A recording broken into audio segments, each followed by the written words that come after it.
Vamos a dar inicio a nuestro análisis de este 10 de septiembre del año 2014. En el mundo internacional hay varias noticias que vale la pena dedicarles un momento nuestra atención. Dos de ellas están conectadas con este intento tardío de Barack Obama de elaborar una estrategia para enfrentar el escenario internacional ante la presión muy intensa de los representantes de los partidos que, unos por una razón y otros por otra, cuestionan al actual gobierno de Barack Obama de haber sido una gran desilusión. Barack Obama propone una reunión en la isla de Trinidad y Tobago a la que asiste el vicepresidente Joe Biden y en la que se plantea un tema que no deja de ser interesante: la creación de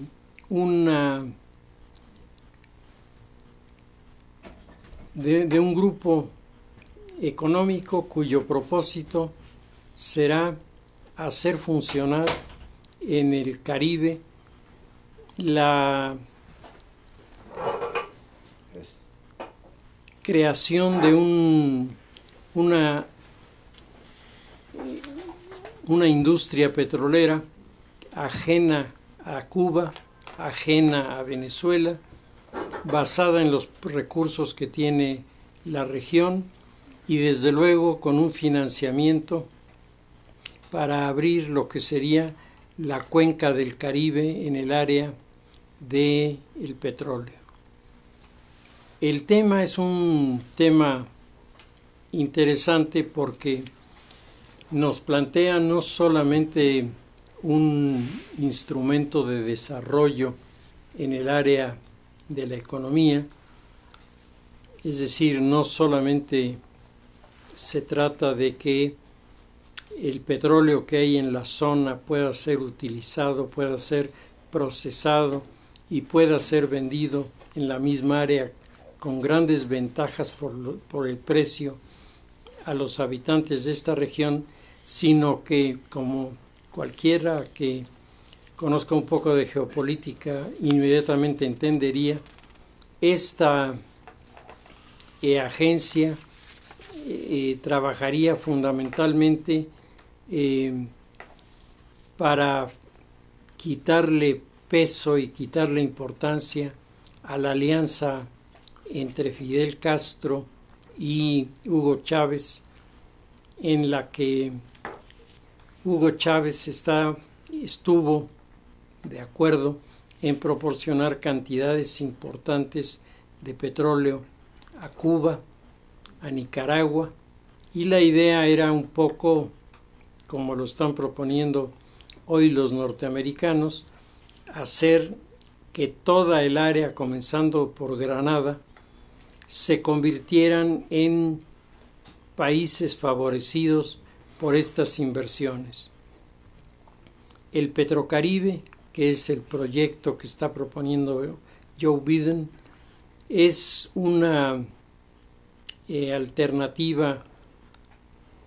interesante, pero para Obama, por lo menos desde mi punto de vista, tiene un problema. No puede ser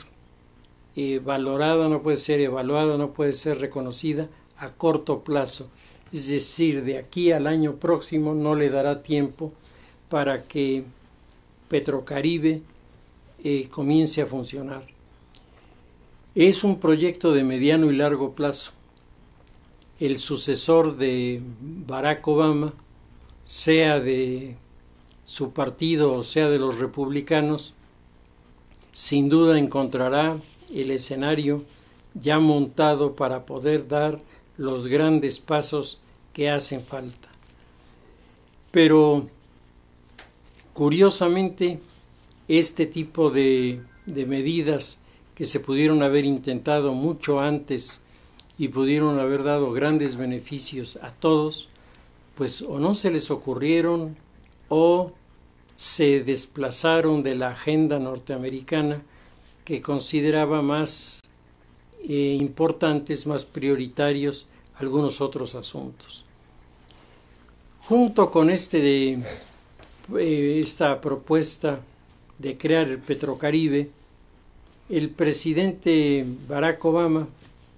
está intentando hacer una alianza para enfrentar el creciente problema de violencia que se está presentando en Irak, que se está presentando en la Franja de Gaza, que se está presentando en diferentes países del Magreb, en Libia, en el propio Egipto. Y el presidente Barack Obama ha considerado que durante un tiempo demasiado largo el gobierno norteamericano tenía, digamos, un solo socio importante en el Medio Oriente, Israel. Y lo que Israel decidía, lo que Israel proponía, comprometía a los Estados Unidos. La intención de Barack Obama no es salirse del área de influencia en Israel, pero sí, frente a las actitudes cada vez más rígidas de los israelíes en relación al trato con los palestinos, Barack Obama ha considerado importante buscar otros aliados sobre todo en la comunidad europea, que puedan aportarle no solo recursos, que esto es importante, sino también asesoría sobre los cambios que se están produciendo al interior de la comunidad musulmana. El tema que se ha estado discutiendo en las últimas reuniones, en donde se está, a través de enviados especiales de los gobiernos que están interesados, se está tratando de hacer un diagnóstico lo más cercano a la realidad, primero para no confundir lo que las sociedades de esos países quieren con lo que quieren grupos políticos o grupos fanatizados en lo religioso, que desde luego para ellos es ideal el que se presente como la voluntad del pueblo. Se trata de hacer un diagnóstico en el que se puedan apreciar las influencias políticas, porque China está interesado en el tema del Medio Oriente, Rusia está interesado en el tema del Medio Oriente, y por lo tanto los primeros escarceos de rusos y chinos en este territorio están tratando de definir su área geopolítica de influencia. Estados Unidos, que ha renunciado al viejo estilo norteamericano, está ahora intentando con sus nuevos aliados de formular una respuesta a los problemas que existen en la región, y como nosotros habíamos comentado,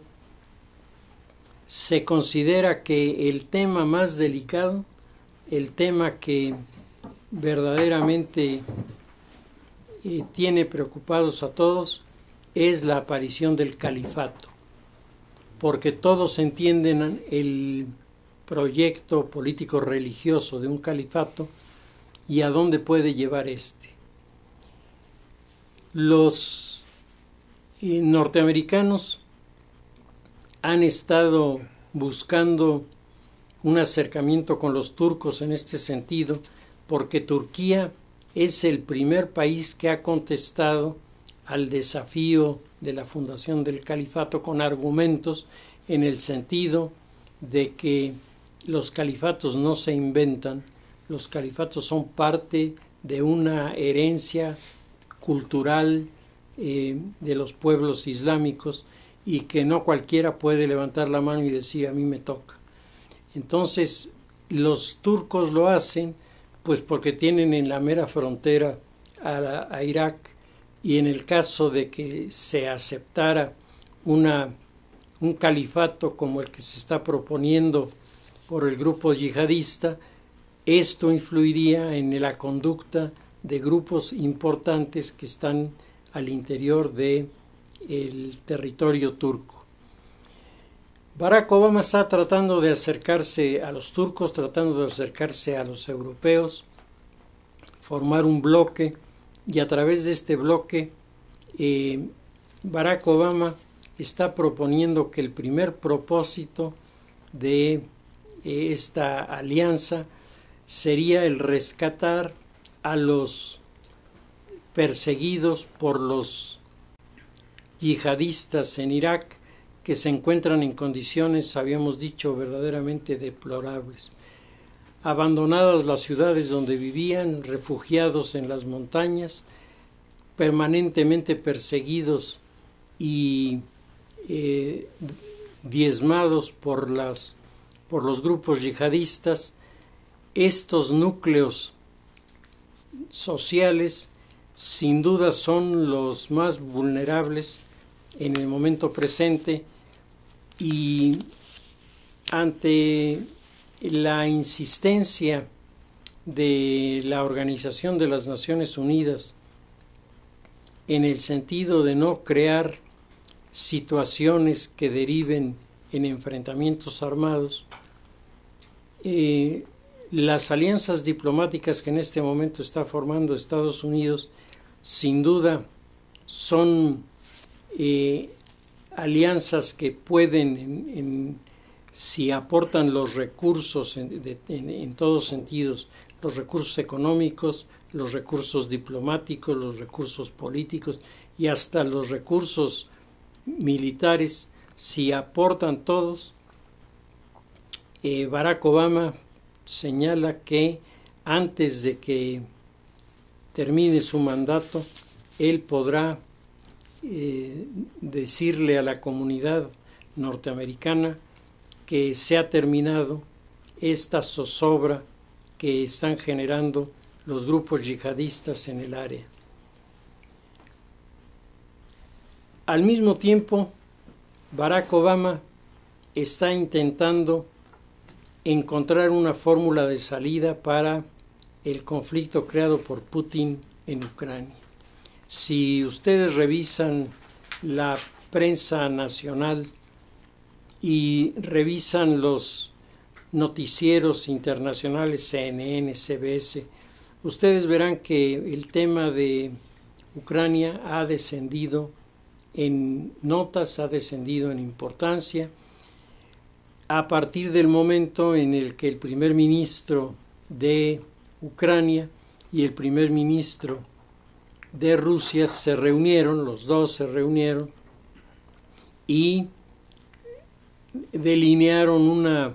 salida honorable para que los grupos prorrusos, evidentemente motivados por Putin, puedan salir sin pagar un precio de estos enfrentamientos. En principio, el acuerdo y la solución de paz es importante. Sin embargo, a mí me parece que hay muchos puntos débiles en el acuerdo que pueden ser en un momento dado fácilmente manipulados por Putin y regresar otra vez al escenario de presión para sacar ventajas. Putin es un político hábil, es un hombre que sabe atender a las negociaciones, él nunca se niega a una mesa de negociaciones. Lo que pasa es que en las mesas de negociaciones, pues él tiene la vieja escuela rusa de la época de la Guerra Fría, que consistía en decir a lo que proponía Occidente no de manera permanente. Entonces, Putin ahora está tratando de revivir la influencia rusa en el territorio que está próximo a las áreas en donde se están desarrollando los grandes conductos de gas y los grandes conductos de petróleo. Rusia quiere tener como amigos, aliados, protegidos, lo que se dejen, a los pequeños países, Azerbaiyán, Uzbekistán, que están en la zona, y ofreciéndoles toda una serie de apoyos de Rusia que para estos territorios que están bastante subdesarrollados indiscutiblemente pueden resultar de enorme valor. El escenario que se está tensionando es el escenario chino. China tenía un acuerdo desde que termina la ocupación británica de la isla de Hong Kong de crear un sistema político en Hong Kong que respondiera a lo que los ingleses habían dejado como herencia en los 100 años que ocuparon este territorio. Se creó por esta razón una entidad política diferente de la que existe en la China continental para atender y resolver el gobierno de Hong Kong. En los últimos meses ha comenzado a prevalecer en Hong Kong una molestia porque el gobierno chino ha señalado en una de sus últimas reuniones que se está presentando para China un fenómeno que no puede tolerarse. Un solo país, 3 modelos de gobierno. Los 3 modelos son el que está en la China continental, el que está en Taiwán y el que está en Hong Kong. Y entonces dicen los chinos continentales, le dicen al nuevo primer ministro de China que tiene que encontrarse una fórmula para que los 3 territorios sean gobernados de la misma manera. La reacción ha sido inmediata en el territorio de Hong Kong. Más de 1 millón de personas se manifestaron en una de las manifestaciones más impresionantes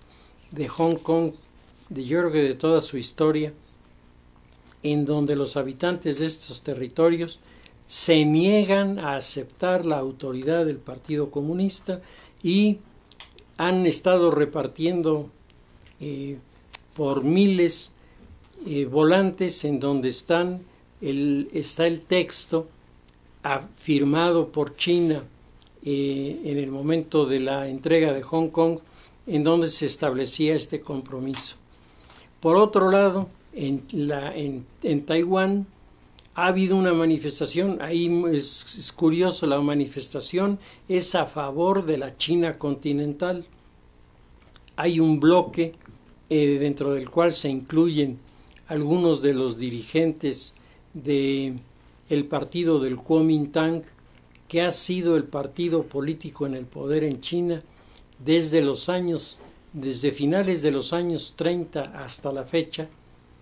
Y estos disidentes del Kuomintang están señalando que no hay ninguna razón para que Taiwán se encuentre separado, divorciado de la acción de la China continental, y estos personajes han venido a recordar que la esposa del doctor Sun Yat-sen, creador del partido del Kuomintang, su esposa fue durante mucho tiempo representante del Partido Comunista en esta zona. el área de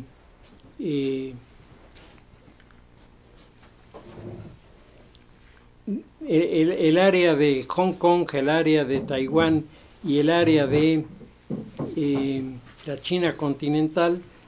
pretenden verse reflejados en esta figura de la viuda de Sun Yat-sen, que vivió en Taiwán, que vivió en Hong Kong,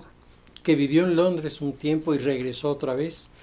Y cada vez que había reunión del Partido Comunista, ella asistía como, entre comillas, representante de estos territorios, Hong Kong y Taiwán, que habían sido segregados a la soberanía de China. Ahí, por lo tanto, hay una tensión y una confrontación entre los que quieren desaparecer el gobierno de Taiwán y fusionarlo con el gobierno de Beijing, y los que están totalmente en desacuerdo, que se sienten herederos de la tradición de Chiang Kai-shek, que dicen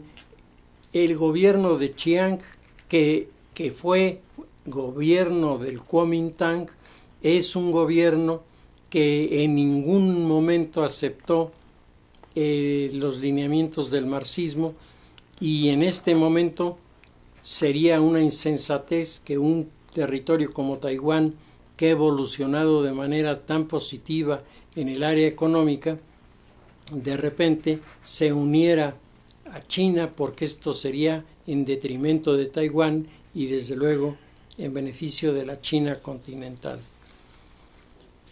El tema es un tema extraordinariamente polémico. Ha comenzado a levantar todo tipo de comentarios, y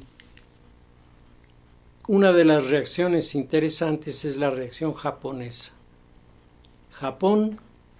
está reclamando en este momento el derecho a constituir su propio ejército, porque Japón se siente amenazado por Corea, Japón se siente amenazado por China. Entonces, los japoneses, que habían aceptado a partir de 1945, cuando el gobierno militar del general MacArthur estableció el nuevo ordenamiento político del Japón después de la Segunda Guerra Mundial, los japoneses aceptaron en ese momento y durante toda la Guerra Fría la decisión primera, en el sentido de que Japón dejaba de ser una potencia militar, Japón dejaba de producir armamento, y Japón se dedicaba a la industrialización vista desde otra perspectiva. Y creo que a los japoneses les resultó muy bien. En pleno apogeo de la teoría de la esfera de la coprosperidad, Japón sacó abundantes recursos de sus industrias eléctricas, que habían llegado realmente a producir productos de altísima calidad. Simplemente hay que recordar que algunas de las marcas japonesas en automóviles, de las marcas japonesas en televisores y en electrodomésticos, estos super grupos económicos que eran multinacionales porque se colocaban en varios países, obtenían ingresos,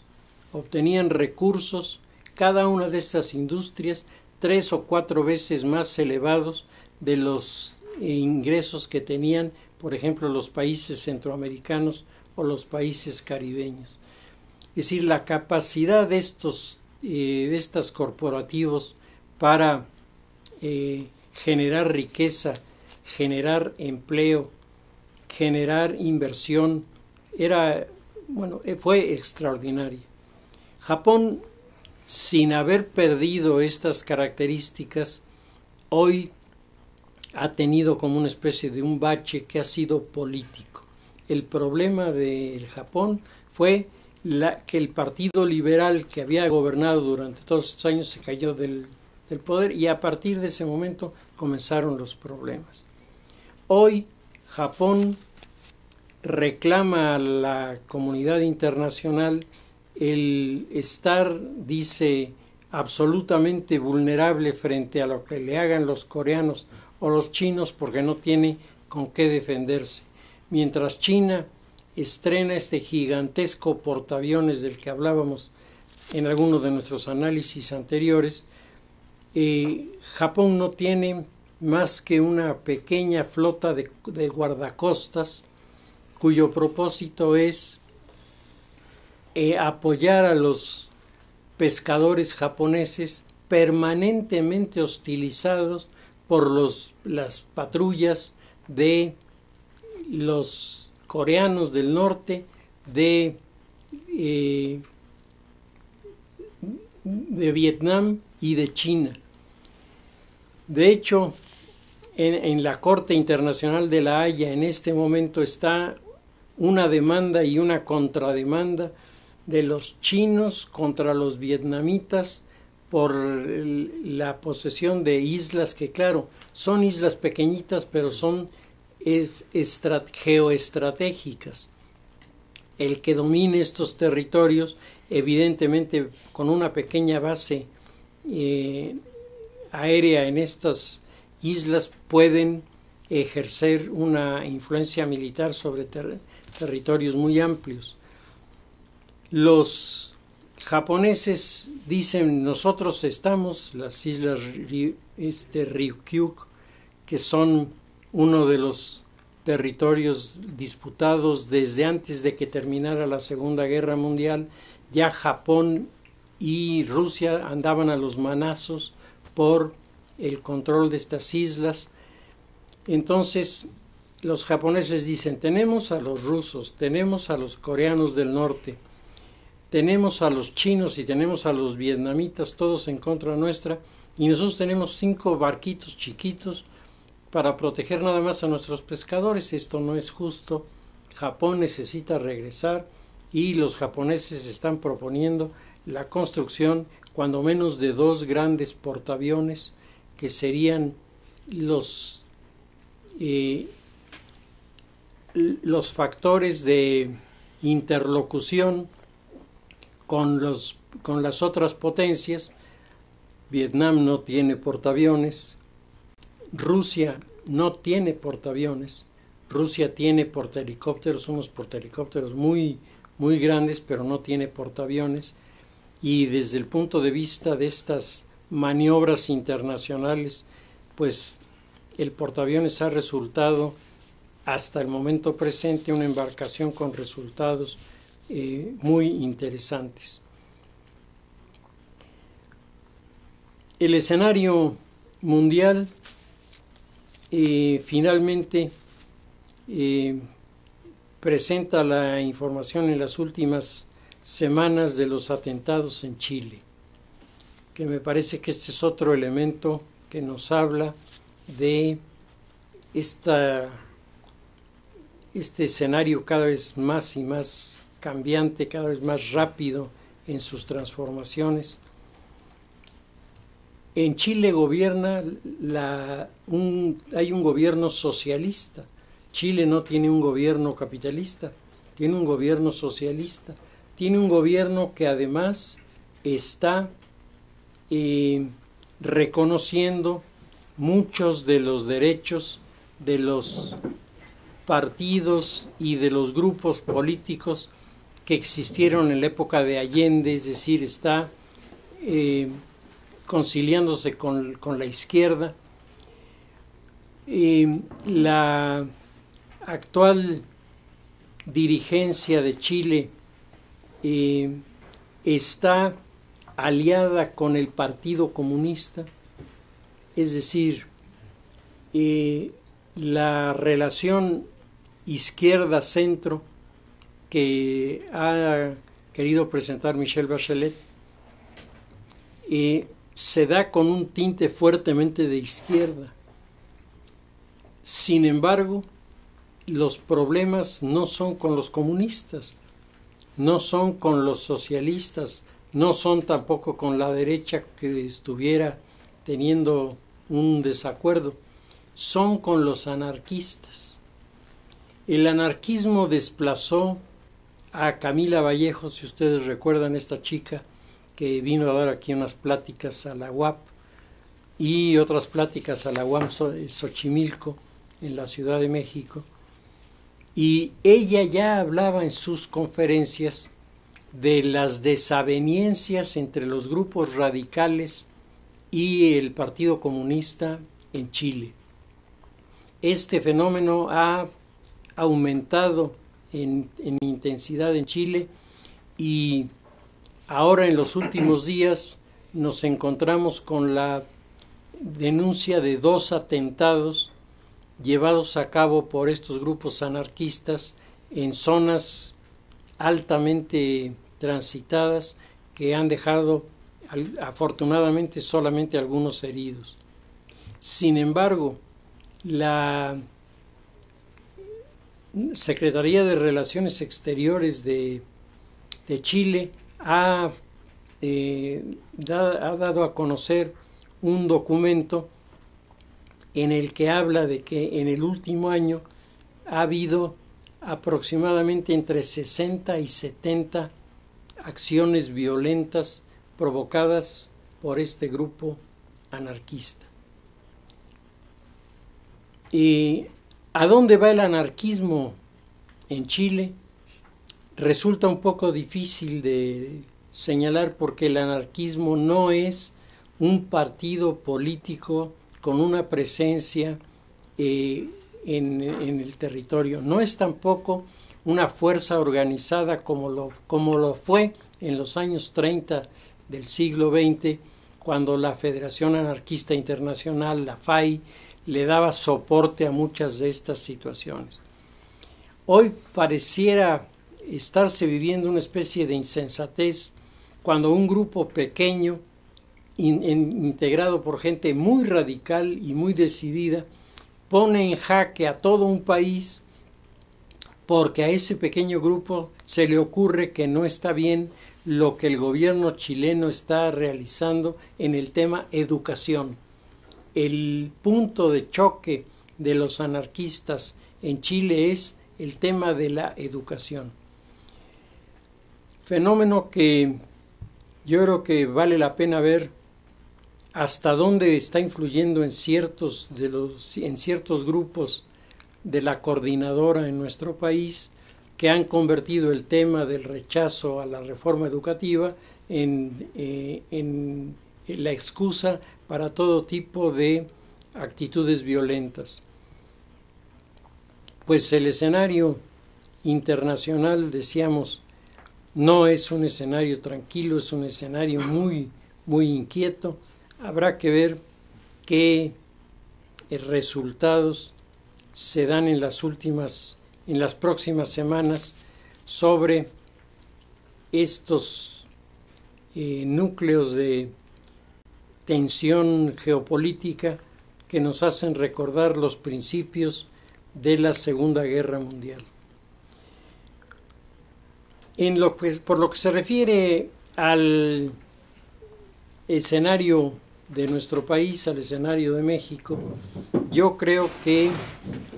vale la pena señalar que el tema educativo sigue siendo el tema que provoca toda una serie de reacciones. Los diferentes grupos de análisis internacional que están revisando el comportamiento de los países a la luz de categorías como el tema del crecimiento de la economía, crecimiento de la educación, respuesta adecuada a los problemas de la sociedad, etc. Estos grupos están marcando ya desde hace algún tiempo que nuestro país no se encuentra entre los países que tienen en el área universitaria una calificación que les permita garantizar que los cambios que la globalización está produciendo van a poder ser atendidos por los universitarios egresados de nuestras instituciones. Cuando hablamos de las 100 mejores universidades del mundo, de estas 100 universidades nosotros no tenemos una. Mientras Estados Unidos acumula un buen número de estas universidades y en otros países, igualmente en Alemania, en Inglaterra, tienen una herencia cultural en el orden universitario que les permite enfrentar los escenarios de cambio con mucho mayor ventaja de lo que hacemos nosotros. Si esto es así, dicen estos organismos que están analizando los comportamientos, el gobierno mexicano debería dedicar más recursos a la educación universitaria, pero no más recursos para crear más universidades que tengan estos problemas que ahora se están manejando, sino dar esos recursos a las universidades que están en las mejores condiciones para que éstas sean capaces de producir el tipo de cambio que hace falta en la educación y sean capaces de darle a los estudiantes la orientación adecuada para entrar en esta competencia, que es una competencia sumamente reñida de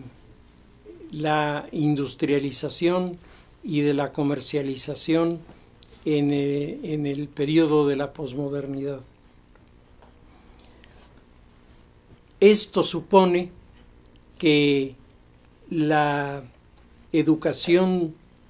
a nivel de las primarias y de las secundarias y de las preparatorias debería estarse modificando en este momento para que cuando las universidades comiencen a apretar en lo que se refiere a la preparación, no se presente uno de los fenómenos que acaban de analizar este domingo, que es el fenómeno de la deserción escolar. Según las encuestas hechas por los organismos internacionales, en nuestro país un 32% de los jóvenes en edad de estudiar la preparatoria no están inscritos en ninguna institución ni están incorporados en ningún sistema educativo. 32%. 32% a mí me parece altísimo. Y los organismos internacionales dicen, este primer dato además se complementa con el otro. El número de estudiantes que desertan en el primer semestre de la universidad es altísimo, altísimo. Los organismos internacionales dicen que, sin embargo, este segundo tema es un tema que hay que manejar con cuidado, porque de estos que desertan de su primera elección, hay un porcentaje que es bueno de jóvenes que dicen, bueno, no me gustó esto, pero quisiera estudiar aquello otro. Pero hay un núcleo de jóvenes que ni hacen una cosa ni hacen la otra. Se quedan como desertores del sistema educativo y se van incorporando o intentan incorporarse muy rápidamente a las demandas de trabajo que para ellos resultan muy atractivas, sueldos 5,000 pesos, una cosa así, para un chamaco resulta enormemente atractivo y cree que con eso ya lo resolvió todo, y están propiciando un deterioro importante de el alumnado que debería estar presente en las aulas universitarias. Los organismos internacionales reconocen el crecimiento que ha tenido en los países latinoamericanos y especialmente en México las opciones de educación no presencial, que esto le ha permitido a las universidades atender a una sociedad que ya trabaja, que tiene sus horarios vinculados a su trabajo, pero que hace un esfuerzo por tener una preparación mayor a través de todas esas opciones nuevas que hoy se están manejando. Al mismo tiempo, los organismos internacionales están señalando que uno de los factores que los países más desarrollados han definido como el detonador de los cambios es el que los sistemas educativos que se impartan vayan cada vez más orientados a la creatividad. Se propone que la revisión de muchos de los programas en las universidades deberían atender al tema creatividad por encima de muchas otras cosas que a veces resultan burocráticamente más explicables, pero desde el punto de vista de la formación de los alumnos muy deficientes. Los jóvenes tienen que aprender a asumir sus responsabilidades y tienen que aprender a crear alternativas. Asumir sus responsabilidades significa que los jóvenes tendrán que ir avanzando cada vez más en sistemas educativos en donde la relación maestro-alumno no será la del pasado. Será una relación de asesoría de los maestros a los proyectos de investigación, de trabajo, de formación que los jóvenes están desarrollando en las universidades, y esto va a funcionar cuando el alumno esté preparado para esto. El alumno que no esté esperando que le den las instrucciones de que haga algo, el alumno que cuando le dejan un trabajo no pregunte ¿y dónde lo voy a sacar? O présteme usted el libro donde está el texto y además dígame cuáles son los renglones que tengo que copiar. Estos problemas que son propios de los sistemas educativos que todavía no se incorporan a la posmodernidad, cuando los oímos enunciados desde afuera, pues sin que nos digan ellos qué es lo que está mal en nuestro sistema, pues nosotros sí lo sabemos. Nosotros descubrimos que tenemos una falla muy importante, que es en primer lugar una falla en los maestros. El problema número uno que se tiene en este país es en el magisterio,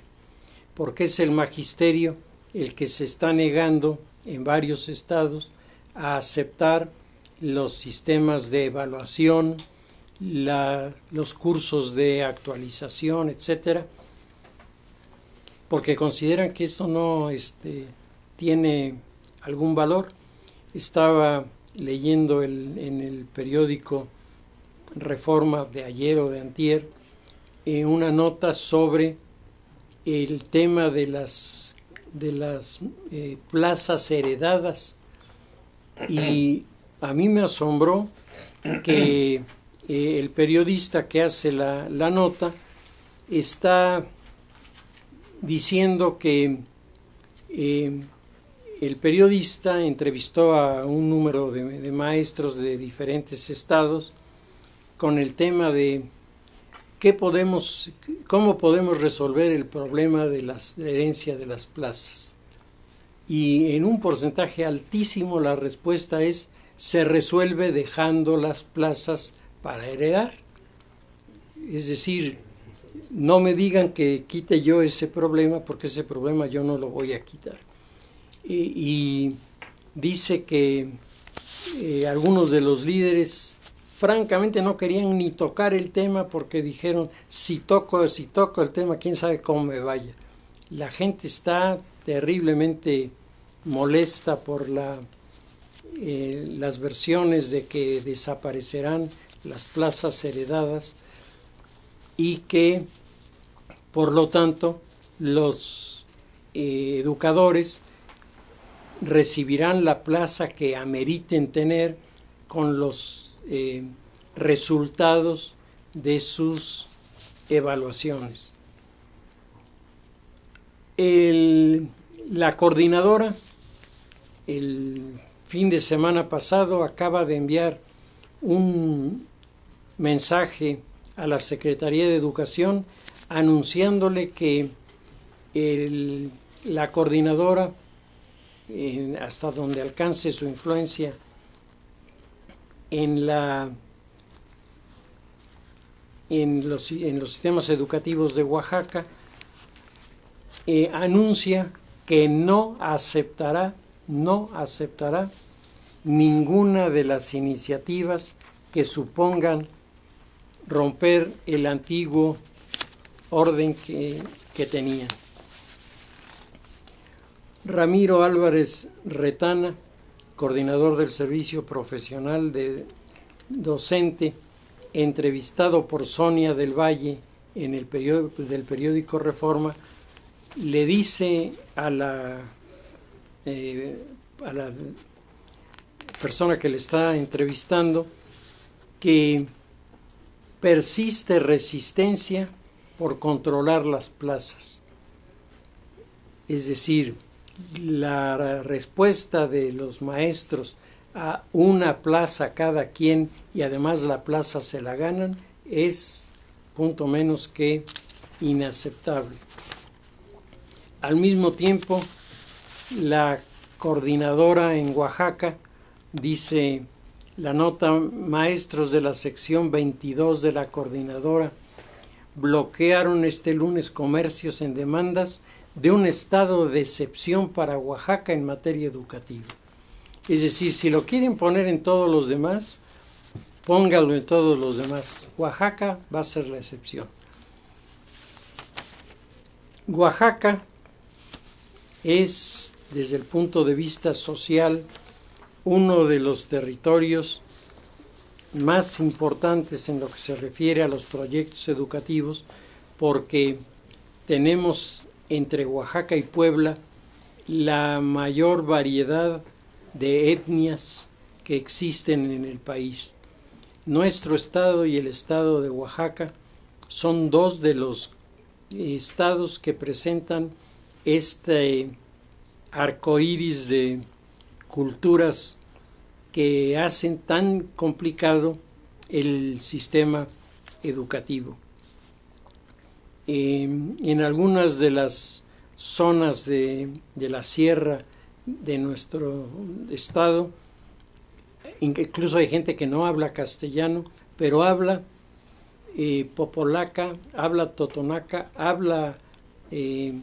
nahua,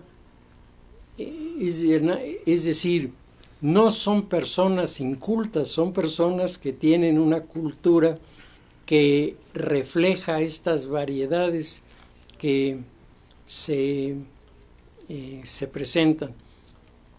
Me platicaba una amiga mía que dio cursos a nivel de Latinoamérica sobre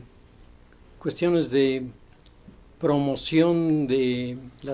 los sistemas de autosustentabilidad para las familias, que llegó a una comunidad aquí en Puebla, la invitaron a dar una plática, fue, y entonces comenzó a hablar y había una señora que no se callaba, y entonces ella le dijo, bueno, discúlpeme, estoy hablando, y entonces le dijo, maestra, discúlpeme, yo les estoy traduciendo. Dice, y me cuesta mucho trabajo porque unas hablan de un idioma y otras hablan otro idioma. Y esta persona dice una persona muy humilde, hablaba castellano y hablaba las otras dos lenguas. Dice, y a mí nadie me había dicho que el auditorio era bilingüe ahí. Dice, porque si no, no acepto, porque ella no habla ninguna de estas. Dice, no les iba yo a hablar en inglés. Entonces, es muy interesante el ver que estas áreas culturales persisten, están allí, hay que atenderlas, necesitan programas especiales y necesitan un esfuerzo especial para que esto se resuelva. Y es el estado de Oaxaca el que más dificultades está presentando. Yo he oído muchas opiniones, no sé, Toño, si a ti te haya tocado también, sobre todo en medios empresariales, diciendo, pues ya déjenlos, o sea, no quieren estudiar, déjenlos. No es tan fácil, no es tan fácil el decir a un núcleo social, además muy significativo, decir, pues ahí déjenlo, a ver qué hacen. Es que las consecuencias que eso puede tener son seriosísimas en el mediano y en el largo plazo. Ya habíamos comentado en alguna ocasión que uno de los problemas capitales que tiene el mexicano es su falta del sentido del mediano y el largo plazo. A los mexicanos nos gustan las cosas luego, que las cosas se reflejen de inmediato, y evidentemente esto no puede suceder. No va a suceder en la reforma energética, no va a suceder en la reforma económica, no va a suceder en todas las reformas que se están implementando. A corto plazo, los resultados difícilmente podremos apreciar algunas señales. Es a mediano y a largo plazo cuando de repente eso alcanza su plenitud, y entonces uno podrá evaluar y decir, la medida fue la adecuada, la medida no fue la adecuada. El tema educativo sigue siendo el tema que está motivando toda una serie de comentarios, pero la resistencia a abandonar la herencia y la venta de las plazas y las actitudes de la coordinadora en el estado de Oaxaca y en Michoacán, en donde la coordinadora también se pinta para hacer una resistencia que está haciendo muchísimo daño. Michoacán es otro de los estados que también tiene presencia indígena importante y tiene además toda una serie de factores muy interesantes que se están deteriorando por los fenómenos de las incursiones del narcotráfico en áreas políticas, generando inseguridad, y de estas manifestaciones de los estudiantes que se niegan a aceptar los acuerdos que a nivel nacional son el principio de la reforma educativa. Pues si les parece, dejamos nuestro tema hasta aquí y continuaremos la semana próxima.